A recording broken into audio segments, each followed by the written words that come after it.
प्रश्न वही जो परीक्षा में आए। नमस्कार साथियों, मैं पारसनाथ, लाइव हाई एस्ट्रियस के डेली करंट अफेयर में आपका स्वागत है। साथियों, यदि आप लोग चैनल को अभी भी सब्सक्राइब नहीं किए तो प्लीज़ चैनल को सब्सक्राइब और शेयर कीजिए। वीडियो को लाइक जरूर किया करें, इससे हमें मोटिवेशन मिलता है।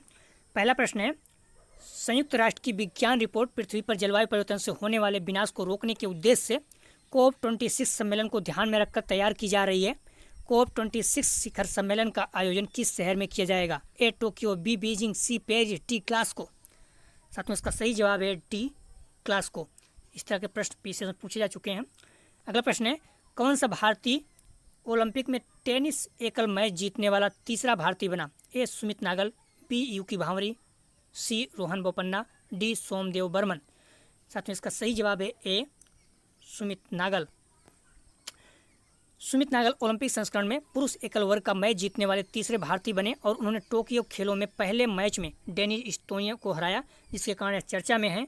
जिशान अली 1988 के सियोल खेलों में एकल मैच जीतने वाले पहले भारतीय थे।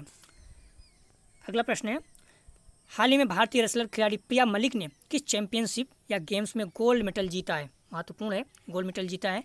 Olympic games, world cadet wrestling championship, world wrestling championship, Indian wrestling championship. साथ में इसका सही जवाब है B world cadet wrestling championship. भारतीय रेसलर खिलाड़ी प्रिया मलिक ने वर्ल्ड कैडेट रेसलिंग चैंपियनशिप 2021 में गोल्ड मेडल जीता, जिसके कारण चर्चा में है। प्रिया मलिक ने अंडर 18 आयु समूह में यह खिताब जीता है। इस चैंपियनशिप का आयोजन 19 जुलाई से 25 जुलाई तक बुडापेस्ट, हंगरी में खेला गया। अगला प्रश्न है, हाल ही में भारत के किस विशेष आर्थिक क्षेत्र अर्थात सेज को प्रथम ग्रीन सेज घोषित किया गया? प्रथम ग्रीन सेज घोषित किया गया। महत्वपूर्ण है, कोचीन, कांडला, सूरत, चेन्नई। साथ में इसका सही जवाब है बी कांडला। अगला प्रश्न है, कौन सा मंत्रालय भारत में कंपनी अधिनियम 2013 को लागू कर रहा है? ए वित्त मंत्रालय, बी कॉर्पोरेट मामलों के मंत्रालय, सी एमएसएमई मंत्रालय, डी कॉमर्स एंड इंडस्ट्री मंत्रालय। साथ में इसका सही जवाब है बी कॉर्पोरेट मामलों के मंत्रालय। अगला प्रश्न है, राष्ट्रीय सांख्यिकी कार्यालय द्वारा हाल ही में जारी आंकड़ों के अनुसार 2019-20 में बेरोजगारी दर क्या है? 3.2, 4.8, 5.4, 6.1। साथ में इसका सही जवाब है बी 4.8%। अगला प्रश्न है, यूरोपा क्लिपर मिशन के लिए लॉन्च सेवाएं प्रदान करने के लिए नासा द्वारा किस अंतरिक्ष एजेंसी का चयन किया गया है? स्पेस एक्स, ब्लू ओरिजिन, सी बोइंग, डी इनमें से कोई नहीं। साथ में इसका सही जवाब है ए स्पेस एक्स। अगला प्रश्न है, हाल ही में कौन सा शहर उच्च गुणवत्तापूर्ण पेयजल उपलब्ध कराने वाला भारत का पहला शहर बना है? पहला शहर है, महत्वपूर्ण है, पटना बिहार, बी पुरी उड़ीसा, सी सूरत गुजरात, डी इंदौर मध्य प्रदेश। साथ में इसका सही जवाब है बी पुरी उड़ीसा। उड़ीसा में स्थित पुरी शहर उच्च गुणवत्तापूर्ण पेयजल उपलब्ध कराने वाला भारत का पहला शहर बन गया, जिसके कारण चर्चा में है। इस शहर में लोग 24 घंटे सीधे नल से अच्छी गुणवत्ता वाला पेयजल प्राप्त कर रहे हैं। यह सुविधा ड्रिंक फ्रॉम टैप परियोजना के तहत प्रदान की जा रही है। भारत के किसी भी महानगर जैसे दिल्ली, मुंबई, चेन्नई, कोलकाता में अभी तक ऐसी सुविधा नहीं है। ध्यान रखना, किसी भी महानगर में। इस तरह की सुविधा केवल लंदन, न्यूयॉर्क, सिंगापुर जैसे विश्व स्तरीय शहरों में ही उपलब्ध है, तो इसलिए महत्वपूर्ण हो जाता है। अगला प्रश्न है, 84 कोसा परिक्रमण मार्ग के संदर्भ में निम्नलिखित कथनों पर विचार कीजिए।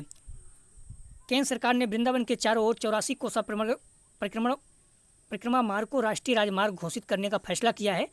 यह राजमार्ग धार्मिक पर्यटन को बढ़ावा देगा। 84 कोसा परिक्रमा चैत्र मास में की जाती है। उपयुक्त में से कौन सा कथन सत्य है? ए केवल 1, बी केवल 1 और 2, सी केवल 2 और 3, डी 1, 2, 3। साथ में इसका सही जवाब है ए केवल 2 सही है, 1 और 3 गलत है। अगला प्रश्न है, निम्नलिखित में से कौन सा राज्यों ने हाल ही में डिफेंस इंडस्ट्रियल कॉरिडोर के लिए जमीन अधिग्रहण किया है? ए तेलंगाना उड़ीसा, बी केरल और बिहार, सी तमिलनाडु उत्तर प्रदेश, डी कर्नाटक और छत्तीसगढ़।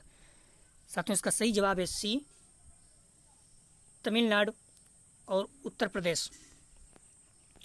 अगला प्रश्न है, पाकिस्तान के प्रमुख पर्वतारोही मोहम्मद अली सतपारा सहित 3 पर्वतारोही दुनिया की दूसरी सबसे ऊंची चोटी केटू पर चढ़ने का प्रयास करते हुए लापता हो गए थे। केटू के संबंध में निम्नलिखित कथनों पर विचार कीजिए। केटू की ऊंचाई 8,611 मीटर है। नंबर 2, इसका नाम पहले इसके सर्वेक्षक कर्नल H. गॉडविन ऑस्टिन के नाम पर रखा गया है। यह पीर पंजाल रेंज में स्थित है। उपयुक्त से कौन सा कथन सत्य है? ए केवल 1, बी केवल 1 और 2, सी केवल 2 और 3, डी 1, 2, 3। साथियों इसका सही जवाब है बी, केवल 1 और 2 सही है। अगला प्रश्न है, हाल ही में गूगल की पेरेंट्स कंपनी अल्फाबेट ने एक नई रोबोटिक कंपनी लॉन्च करने की घोषणा की जो औद्योगिक रोबोट के लिए सॉफ्टवेयर बनाने पर ध्यान केंद्रित करेगी। गूगल की पेरेंट्स कंपनी अल्फाबेट की इस नई रोबोटिक कंपनी का नाम क्या है? A fundamental, B extrinsic, C intrinsic, D forensic. साथियों इसका सही जवाब है सी इंट्रिसिक। अगला प्रश्न है, उर्वरक उत्पादन के क्षेत्र में भारत द्वारा की जा रही पहल के संदर्भ में निम्नलिखित कथनों पर विचार कीजिए। भारत स्वदेशी कच्चे माल के माध्यम से उर्वरक के उत्पादन को बढ़ाने पर विचार कर रहा है। नंबर 2, उर्वरकों के उत्पादन के लिए भारत फास्फेटिक चट्टान के स्वदेशी भंडार का पता लगाएगा जो उर्वरक उत्पादन में आत्मनिर्भर बनने की दिशा में महत्वपूर्ण कदम है। नंबर 3, भारत में फास्फेटिक भंडार राजस्थान, प्रायद्वीपीय भारत के मध्य भाग, Hirapur Madhya Pradesh, Lalitpur Uttar Pradesh, Mussoorie syncline, Cuddapah basin Andhra Pradesh में स्थित है। उपयुक्त से कौन सा कथन सत्य है? ए केवल 1, बी केवल 1 और 2, सी केवल 2 और 3, डी 1, 2, 3। साथियों इसका सही जवाब है डी 1, 2, 3 अर्थात सारे कथन सही है। अगला प्रश्न है, भारतीय नौसेना का जहाज तलवार मोम्बासा में वार्षिक समुद्री अभ्यास एक्सरसाइज कटलस एक्सप्रेस 21 में भाग ले रहा है जिसका संचालन 26 जुलाई 2021 से 6 अगस्त 2021 तक किया जाएगा। मोम्बासा किस महाद्वीप में स्थित है? A Africa, B Asia, C Europe, D Australia. साथियों इसका सही जवाब है ए अफ्रीका। अगला प्रश्न है, मोस्ट इंपॉर्टेंट, भारत का 39वां विश्व धरोहर स्थल किसे चुना गया है? ए रुद्रेश्वर मंदिर, बी वाराणसी का गंगा घाट, सी कांचीपुरम का मंदिर, डी हीरे बैंकल महापाषाण स्थल। साथियों इसका सही जवाब है ए रुद्रेश्वर मंदिर। इसको रामप्पा मंदिर के नाम से भी जानते हैं,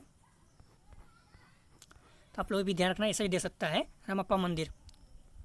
मोस्ट इंपॉर्टेंट है, किसी से एग्जाम निश्चित रूप पूछा जाएगा। रामेश्वर मंदिर जो तेलंगाना राज्य के तुलु जिले के पालमपेट में स्थित है को यूनेस्को की विश्व विरासत सूची में शामिल किया गया जिसके कारण यह चर्चा में है।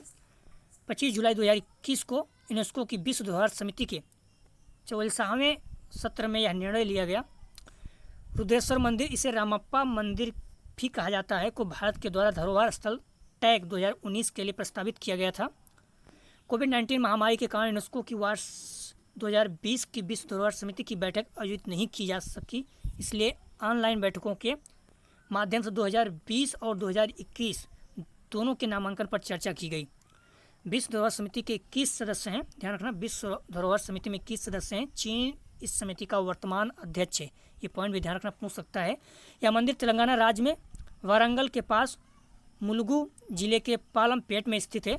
रामप्पा मंदिर 13वीं शताब्दी का एक अद्भुत निर्माण है जिसका नाम इसके वास्तुकार रामप्पा के नाम पर रखा गया है। इस मंदिर का निर्माण 1213 ईस्वी में काकतीय साम्राज्य के शासन काल में किया गया था। इस मंदिर को काकतीय राजा गणपति देव के एक सेनापति रेचारला रुद्र ने बनवाया था। गणपति देव के एक सेनापति रेचारला रुद्र ने बनवाया था। रामलिंगेश्वर स्वामी इस मंदिर में स्थापित देवता हैं, ये भी ध्यान रखना। रामलिंगेश्वर मंदिर, इस मंदिर में रामलिंगेश्वर स्वामी देवता हैं। इस मंदिर के निर्माण में लगभग 40 सालों का समय लग गया था। यह मंदिर 6 फुट ऊंचे तारे जैसे मंच पर खड़ा है जिसमें दीवारों, स्तंभों, छतों पर जटिल नक्काशी से सजावट की गई है। यूरोपीय व्यापारी और यात्री इस मंदिर की सुंदरता से काफ़ी प्रभावित थे। ऐसे ही एक यात्री ने इस मंदिर के बारे में लिखा था, यह मंदिर दक्कन के मध्ययुगीन मंदिरों के आकाशगंगा में चमकता सबसे चमकीला तारा है। कल का प्रश्न था, परमाणु फुटबॉल जो हाल ही में सुर्खियों में रहा किस देश से संबंधित है? अमेरिका, चीन, भारत, रूस। साथ में इसका सही जवाब है ए, अमेरिका। महत्वपूर्ण अभी हाल ही में चर्चा में रहा। अमेरिका के राष्ट्रपति जब कहीं भी जाते हैं तो उनके साथ एक बैग लिया हुआ एक व्यक्ति चलता रहता है, उसी को परमाणु फुटबॉल कहते हैं। उसमें कहीं भी अगर किसी देश पर परमाणु बम का अटैक करना है तो राष्ट्रपति से बात करने के लिए उसे रखा जाता है, परमिशन उसी से दे सकते, उसी के माध्यम से देंगे। आज का प्रश्न है, आप लोग जवाब जरूर दिया करें, महत्वपूर्ण प्रश्न है। हाल ही में चर्चा में रही कपिलेश्वर मंदिर में आगंतुकों को सुविधा प्रदान करने के लिए मास्टर प्लान तैयार किया जा रहा है। यह मंदिर किस राज्य में स्थित है? तमिलनाडु, उड़ीसा, केरल, तेलंगाना। साथियों आप लोग इसके जवाब जरूर दिया करें, महत्वपूर्ण प्रश्न रहता है। यदि आप लोग चैनल को अभी सब्सक्राइब नहीं किए तो प्लीज़ चैनल को सब्सक्राइब, शेयर और लाइक कीजिए। वीडियो देखने के लिए धन्यवाद साथियों, आपका दिन शुभ हो।